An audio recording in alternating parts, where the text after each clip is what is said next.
नमस्कार दोस्तों, आज हम आपको 22 जनवरी 2024 के मुख्य समाचार प्रस्तुत करेंगे। कृपया नीचे कमेंट करके बताएं कि आप किस क्षेत्र से हिमाचल न्यूज सुन रहे हैं। हिमाचल के विकास, पर्यटन और सामाजिक क्षेत्र की ताज़ा जानकारी के लिए हमारे चैनल को सब्सक्राइब करें और अपडेट के लिए हमें फॉलो करें। इन खबरों को अधिक लोगों तक पहुंचाने के लिए कृपया हमारा कंटेंट शेयर करें। कांग्रेस को भी राम की शरण में आना पड़ा। हिमाचल में एक दिन की छुट्टी पर क्या बोले अनुराग, जाने। केंद्रीय सूचना प्रसारण व खेल व युवा कार्यक्रम मंत्री अनुराग सिंह ठाकुर ने हिमाचल प्रदेश की सरकार द्वारा 22 जनवरी को छुट्टी की घोषणा को दिखावा बताते हुए कहा कि कांग्रेस का राम प्रेम छलावा है और राम को काल्पनिक बताने वाली कांग्रेस को भी राम की ही शरण में आना पड़ा। केंद्रीय मंत्री ने कहा कि कांग्रेस और अन्य विपक्षी दल राम के नाम से चाहे कितनी भी घृणा, द्वेष व राजनीति कर लें, अंत में आना सभी को श्री राम की शरण में ही है। हमारे श्री राम देश की आत्मा है और श्री राम की पूजा राष्ट्र पूजा है। प्रधानमंत्री नरेंद्र मोदी के नेतृत्व में जिस प्रकार आज पूरा देश राममय होकर गर्व से अपने सनातनी संस्कारों को प्रतिस्थापित कर रहा है, उससे स्पष्ट है कि सनातन विरोधी पार्टियां और श्री राम नाम विरोधी कांग्रेस अब ज्यादा दिन तक श्री राम के विरोध की राजनीति नहीं कर पाएंगे। कांग्रेस पार्टी ने आधिकारिक तौर पर प्राण प्रतिष्ठा समारोह का बहिष्कार किया है, लेकिन आज हिमाचल सरकार ने भी स्वयं को प्रभु श्री राम से जुड़ा हुआ दिखाने के लिए 22 जनवरी को पूरे दिन की छुट्टी की घोषणा की है। केंद्रीय मंत्री ने कहा कि पिछले 10 वर्षों से देश में जो भी अच्छा हो रहा है, विपक्ष उसका बॉयकॉट करता आया है। इन्होंने नए संसद भवन का बायकॉट किया, मगर इन्हें पता होना चाहिए कि इन्हीं कारणों से जनता इनका बॉयकॉट करती है। आज इन्हें लग रहा है कि कहीं श्री राम के बॉयकॉट से फिर से जनता इनका बॉयकॉट न कर दे, इसलिए यह श्री राम के शरण में आ रहे हैं, पर अयोध्या जाने से बच रहे हैं। ये लोग महर्षि वाल्मीकि जी के नाम पर बने भव्य एयरपोर्ट पर नहीं आना चाह रहे। अमृत भारत वंदे भारत ट्रेन में सफर नहीं करना चाह रहे। भारत में जो भी अच्छा हो रहा है, उसका विरोध ही किया है। 3 साल में 4 लेन पर 60 की स्पीड से दौड़ेगा हिमाचल। इन 4 लेन के ज्यादातर हिस्से हो चुके हैं क्लियर। हिमाचल में नेशनल हाईवे के ज्यादातर पैच अब फॉरेस्ट क्लियरेंस के पेज से बाहर आ गए हैं। जिन एनएच को अब तक मंजूरी मिली है, NHAI ने उन्हें आगामी 2.5 से 3 साल में पूरा करने का लक्ष्य तय किया है। NHAI ने हिमाचल में 4 लेन पर अधिकतम गति सीमा 60 किलोमीटर प्रति घंटा निर्धारित की है। खास बात यह है कि गति सीमा की जांच करने के लिए NHAI ने सबसे पहले तैयार कीरतपुर नेरचौक 4 लेन में जगह-जगह कैमरे लगा दिए हैं। इन कैमरों की मदद से तय गति सीमा से ज्यादा स्पीड में वाहन चलाने पर चालान कट सकता है। NHAI सबसे पहले शिमला कालका नेशनल हाईवे पर बहु विशेषज्ञ अस्पताल को 4 लेन से जोड़ने की तैयारी की है।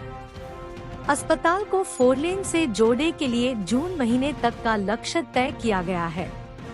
प्रदेश में शिमला कालका में 4 चरणों में 4 लेन का निर्माण जारी है।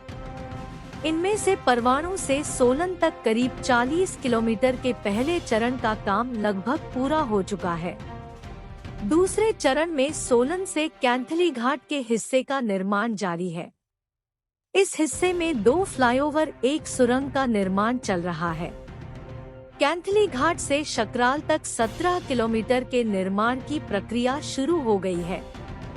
यहाँ NHAI ने 1760 करोड़ रुपए से निर्माण की संभावना जताई है। खास बात यह है कि कालका शिमला NH पर यहाँ दूसरा टोल प्लाजा प्रस्तावित है। इस समय सनवारा में एक टोल स्थापित है, जबकि केंद्र सरकार ने 60 किलोमीटर दूरी के मानक टोल प्लाजा के लिए तय किए हैं। ऐसे में दूसरा टोल कैंथली घाट से शकराल के बीच कहीं भी स्थापित किया जा सकता है। आखिरी हिस्से शकराल से ढली तक 11 किलोमीटर 1956 करोड़ रुपए 7 पुल और 3 सुरंगें बनेंगी। इनमें से एक सुरंग संजौली शहर के ठीक नीचे से प्रस्तावित है। इसके अलावा शिमलामटौर NH पर शालाघाट तक के हिस्से का आवंटन अभी होना बाकी है। पठानकोट मंडी NH पर पद्धर बिजनी में डबल लेन मार्ग का निर्माण होगा। यहाँ 2 पैच में भूमि अधिग्रहण और टेंडर प्रक्रिया अभी प्रस्तावित है। इसके अलावा एक अन्य नेशनल हाईवे पिंजौर नालागढ़ को 4 लेन में बदला जा रहा है। उद्घाटन को प्रधानमंत्री मोदी का इंतजार। कीरतपुरमनाली NH के पहले चरण नेरचौक तक 4 लेन का काम पूरा हो गया है। निर्माण पूरा होने के बाद NHAI ने केंद्रीय सड़क परिवहन मंत्रालय को इसकी सूचना भेजी थी। केंद्रीय मंत्री नितिन गडकरी ने ही 4 लेन का उद्घाटन प्रधानमंत्री से करवाने का प्रस्ताव भेजा था, लेकिन बरसात और आपदा की वजह से 4 लेन का उद्घाटन नहीं हो पाया। अब एक बार फिर प्रधानमंत्री के हिमाचल आगमन का इंतजार चल रहा है। सर्वोच्च न्यायालय के फैसले से मिली मदद। NHAI के क्षेत्रीय अधिकारी अब्दुल बासित ने बताया कि पहले FCA क्लियरेंस के बाद फाइल सर्वोच्च न्यायालय भेजी जाती थी। सर्वोच्च न्यायालय की मंजूरी में 1 साल तक का समय लग जाता था, लेकिन इसके विरोध में NHAI ने सर्वोच्च न्यायालय में याचिका दायर की थी। सर्वोच्च न्यायालय ने सुनवाई करते हुए NHAI को यह अनुमति दे दी है कि फॉरेस्ट क्लियरेंस के मामलों को सर्वोच्च न्यायालय न भेजा जाए। इस व्यवस्था के बाद 4 लेन निर्माण में तेजी आई है। अब फॉरेस्ट क्लियरेंस मिलते ही काम शुरू हो रहा है। शिमला धमाके में जांच एजेंसियां भी खाली हाथ। NSG रिपोर्ट के बाद फॉरेंसिक रिपोर्ट पर उठे थे सवाल। शिमला के माल रोड के नजदीक हिमाचल रसोई में LPG गैस लीक धमाके के स्थान पर विस्फोटक सामग्री कहां से आई, पुलिस अभी तक इस बात का पता नहीं लगा पाई है। प्रदेश सरकार के अलावा केंद्र सरकार की जांच एजेंसियों भी इसका भंडाफोड़ नहीं कर पाई है। केंद्रीय खुफिया एजेंसी IB का प्रदेश में पूरा तामझाम है। इसके अलावा NSG और देश की प्रमुख व पेशेवर जांच एजेंसी NIA की जांच टोलियां भी इस धमाके के बाद राजधानी की टोह लेती रही है, लेकिन अब तक विस्फोटक सामग्री कहां से और किस वाहन में आई और कौन इसे यहां तक लाया, इसका पता नहीं लगा पाई है। ऐसे में सवाल उठ रहे हैं कि क्या कोई आतंकी संगठन सक्रिय था जिसने इसे यहां पर रख दिया होगा। माल रोड पर हुए ब्लास्ट के पीछे क्या साजिश थी, किसे मारने के लिए लाया गया था। सवाल उठ रहा है कि दीपावली में पटाखे बनाने के लिए तो इसे लाया नहीं जा सकता। गौर हो कि ID और RDX ऐसी चीज नहीं है जिसे दाल सब्जी में स्वाद बढ़ाए के लिए इस रेस्तरां के मालिक व कुक आदि मसाले के तौर पर इस्तेमाल करते हों। RDX कंस्ट्रक्शन से जुड़े ठेकेदारों के पास भी नहीं मिलता है। इसके अलावा ये दुकानों में भी नहीं मिलता। ऐसे में ये विस्फोटक सामग्री कहां से आई और किस दिशा से आई, इसका पता नहीं लग पाया है। ऐसे में आश्चर्य है कि प्रदेश की पुलिस ही नहीं, SFL जुनगा की लैब वाले भी इसे नहीं पकड़ पाए। ये ID व RDX ऐसी चीज भी नहीं है कि जब NSG की टीम नमूने लेने आई हो तो अचानक ये कहीं से प्रकट हो गया हो। तमाम तरह के सवाल उठने लगे हैं कि क्या शांत राज्य हिमाचल में विस्फोटक सामग्री हो गई है। ये ID व RDX नहीं था। इसे खारिज करना भी आसान नहीं है, क्योंकि इसका दावा DGP कुंडू ने खुद अपने हलफनामे में किया है। जाहिर है कि जो नमूने हिमाचल रसोई से लिए होंगे उनकी जांच देश की किन्हीं नामी फॉरेंसिक लैब में ही हुई होगी। हर एक एजेंसी का अपना एक SOP है। जाहिर है उसका पालन तो किया ही होगा, लेकिन अब तक किसी का पकड़ा नहीं जाना अपने आप हिमाचल पुलिस ही नहीं केंद्रीय एजेंसियों की कार्यप्रणाली पर भी सवाल खड़े कर रही है। नगरोटा सूरिया में चंद्र कुमार गो बैक, सरकार गांव के द्वार में विवाद, नाराज युवाओं ने क्यों खोया आपा, आप भी जाने। विधानसभा जवाली के नगरोटा सूरिया में आयोजित सरकार गांव के द्वार कार्यक्रम में कृषि मंत्री चंद्र कुमार के सामने खूब विवाद हुआ। JOIT अभ्यर्थियों ने प्रदेश सरकार व कृषि मंत्री चंद्र कुमार के खिलाफ नारे लगाए। इस दौरान चंद्र कुमार गो बैक तथा चंद्र कुमार मुर्दाबाद के नारे लगाए। हुआ यूं कि नगरोटा सूरिया में आयोजित सरकार गांव के द्वार कार्यक्रम में JOIT के परीक्षार्थी 4 साल से लटके रिजल्ट को निकालने की समस्या को लेकर मंत्री से मिलने गए तो उनकी बात को सुना तक नहीं गया। एक तो समस्या को सुना नहीं गया और ऊपर से उन्हें वहां से भगा दिया गया। इसके बाद परीक्षार्थी भड़क गए तथा नारेबाजी शुरू कर दी। इस दौरान उन्होंने कार्यक्रम में बांटी गई प्रतियों को भी फाड़ दिया गया। JOIT के अभ्यर्थियों ने कहा कि मुख्यमंत्री सुक्खू ने बयान दिया है कि 1 माह के भीतर रिजल्ट निकाला जाएगा, लेकिन जब सरकार गांव के द्वार कार्यक्रम में मंत्री चंद्र कुमार से इस मसले को लेकर मिले तो उन्होंने बात ही नहीं सुनी। आने वाले लोकसभा चुनाव में इसका जवाब कांग्रेस को दिया जाएगा। सत्ता के नशे में चूर है कांग्रेस नेता। भाजपा नेता संजय गुलेरिया ने कहा कि अगर जनता की समस्याएं ही नहीं सुननी है तो कार्यक्रम करवाने का क्या औचित्य है। नगरोटा सूरिया में JOIT के अभ्यर्थियों की बात नहीं सुनी गई। इससे पहले जवाली में आयोजित कार्यक्रम में भी मंत्री चंद्र कुमार एक किसान के गो सेंचुरी खब्ब के संचालन को लेकर पूछे गए सवाल का जवाब नहीं दे पाए थे। मंत्री चंद्र कुमार सत्ता के नशे में चूर है या फिर उम्र का तकाजा है जो इस तरह कर रहे हैं। गेहूं और सेब की फसल पर सूखे का संकट, 25% खेतों तक ही पहुंच पा रही है सिंचाई, 75% बारिश पर निर्भर। प्रदेश में सूखे के संकट से कृषि और बागबानी में बड़े नुकसान की संभावना बनी हुई है। जनवरी माह के अंत तक मौसम में बदलाव नहीं हुआ तो रबी की फसल गेहूं, जौ, दाल, सरसों और अलसी समेत आलू और प्याज पर असर देखने को मिलेगा। लगातार बढ़ रहे सूखे को देखते हुए कृषि विभाग ने सभी जिलों से सूखे से संभावित नुकसान की रिपोर्ट तलब कर ली है। इस रिपोर्ट के आधार पर प्रदेश में सूखे के नुकसान का आकलन किया जाएगा। प्रदेश में 6,000 करोड़ रुपए की सेब बागबानी भी सूखे की जद में आ गई है। बर्फबारी न होने की वजह से चिलिंग आवर में अब तक 1 महीने से ज्यादा की देरी हो चुकी है। गौरतलब है कि प्रदेश में 3,76,000 हेक्टेयर भूमि पर रबी की फसल उगाई जाती है। इसमें से महज 22 से 25% क्षेत्र ही सिंचाई से जुड़ा हुआ है। अन्य सभी क्षेत्रों में कृषि पूरी तरह से बारिश के पानी पर निर्भर है। सूखे का सबसे ज्यादा असर गेहूं पर पड़ा है। बिजाई से अब तक गेहूं के खेतों तक पानी नहीं पहुंच पा रहा है। गौरतलब है कि मौसम विभाग ने इस बार सदी का सबसे बड़ा सूखा होने की बात कही है। बीते 110 सालों में 11वीं बार ऐसा हुआ है जब बारिश का न्यूनतम स्तर -99.7% आंका गया है।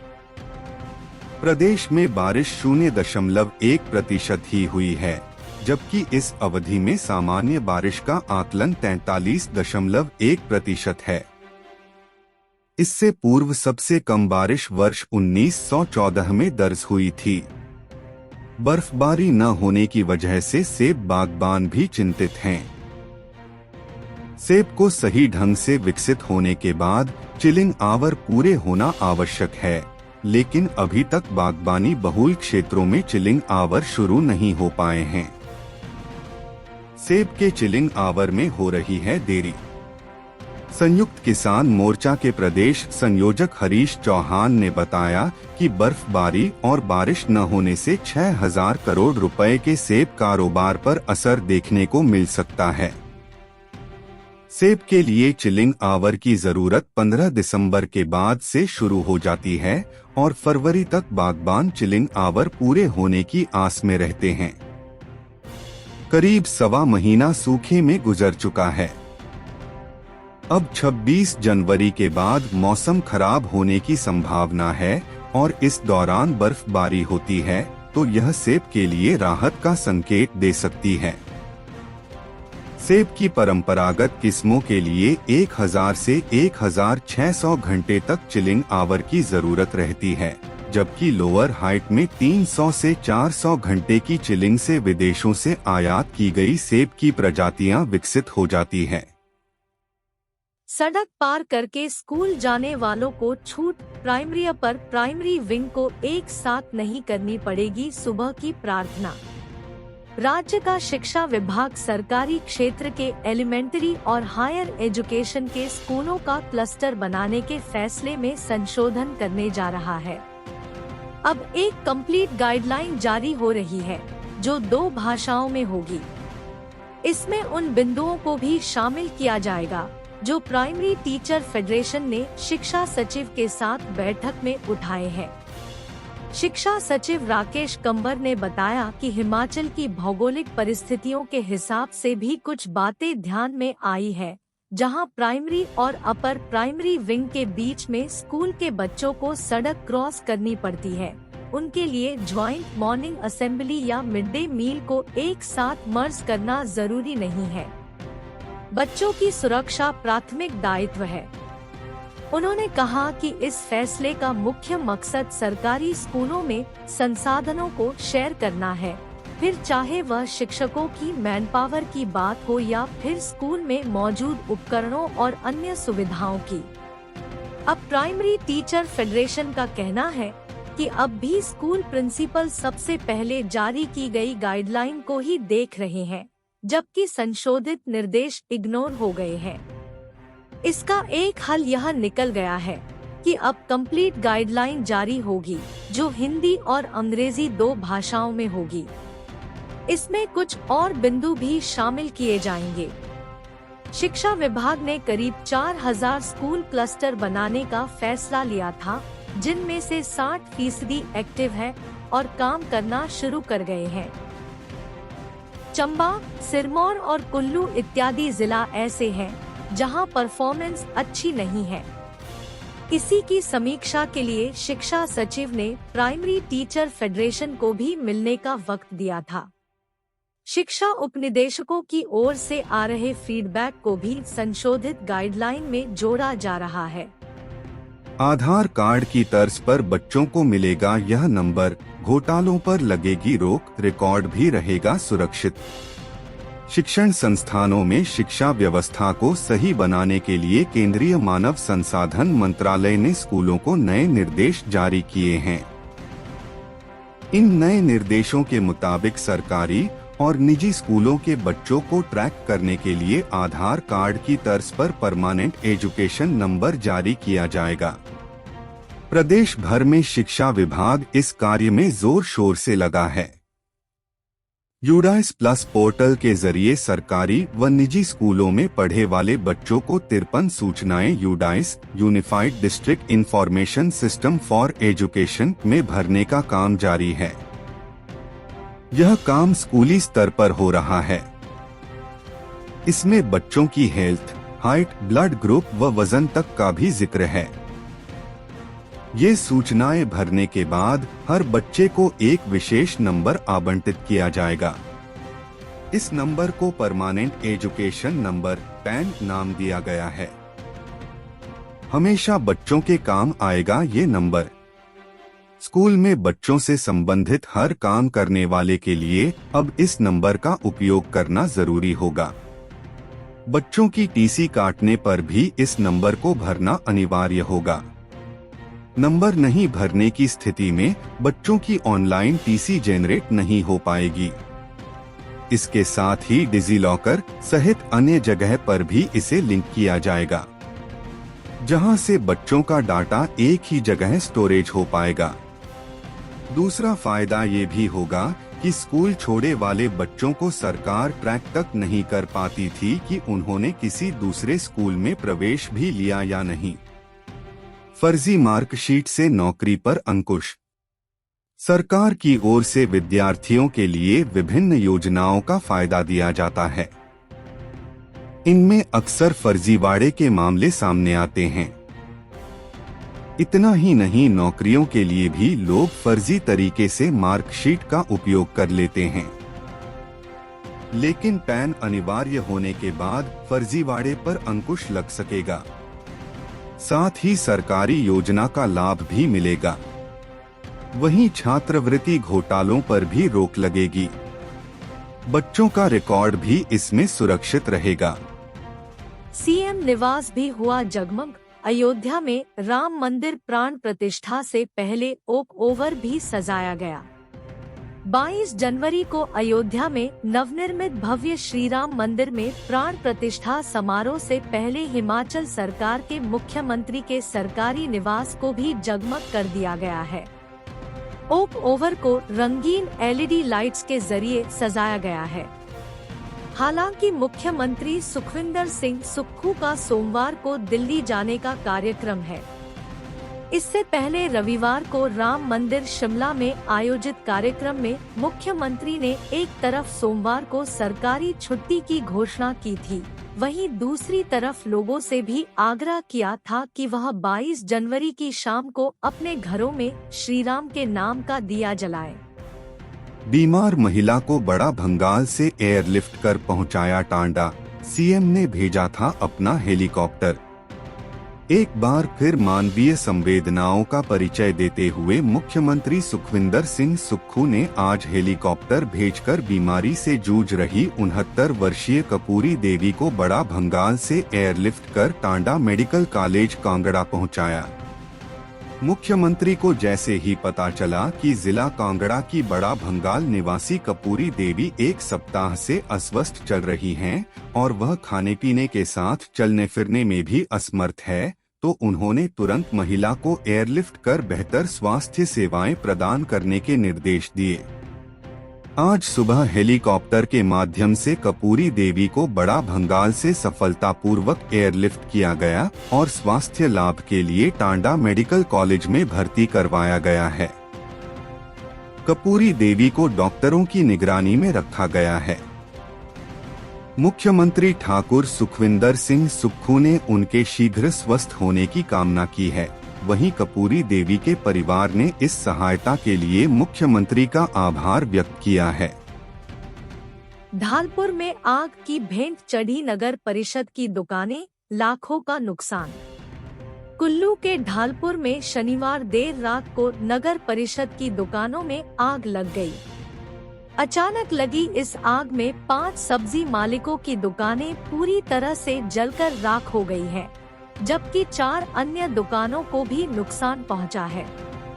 आगजनी की इस घटना में पीड़ित दुकान मालिकों को लाखों का नुकसान हुआ है। आग लगने के कारणों का अभी पता नहीं चल पाया है। घटना की सूचना मिलते ही नगर परिषद ढालपुर के अध्यक्ष और पार्षद भी मौके पर पहुंचे और स्थिति का जायजा लिया। इस दौरान उन्होंने पीड़ित दुकानदारों से भी बात की। नगर परिषद के अध्यक्ष गोपाल कृष्ण महंत ने प्रभावितों को आश्वासन दिया कि यहां फिर से दुकानें बनाई जाएंगी और उन्हें पुनः बसाया जाएगा। उन्होंने कहा कि प्रभावितों की पूरी मदद की जाएगी। गोपाल कृष्ण महंत ने बताया कि यह कमेटी की दुकानें न्यूज एजेंसी वालों सहित सब्जी वालों को दी गई है। हम अपने राज्य के विकास में योगदान देने में गर्व महसूस करते हैं और हमें उम्मीद है कि आने वाले दिनों में हमें और भी अच्छी खबरें मिलेंगी। इन खबरों को अधिक लोगों तक पहुंचाने के लिए कृपया हमारा कंटेंट साझा करें, हमारे चैनल को सब्सक्राइब करें और अपडेट के लिए हमें फॉलो करें। इसके अलावा बेझिझक अपने विचार कमेंट्स में साझा करें। आपका सहयोग हमें और भी बेहतर काम करने में मदद करेगा। धन्यवाद।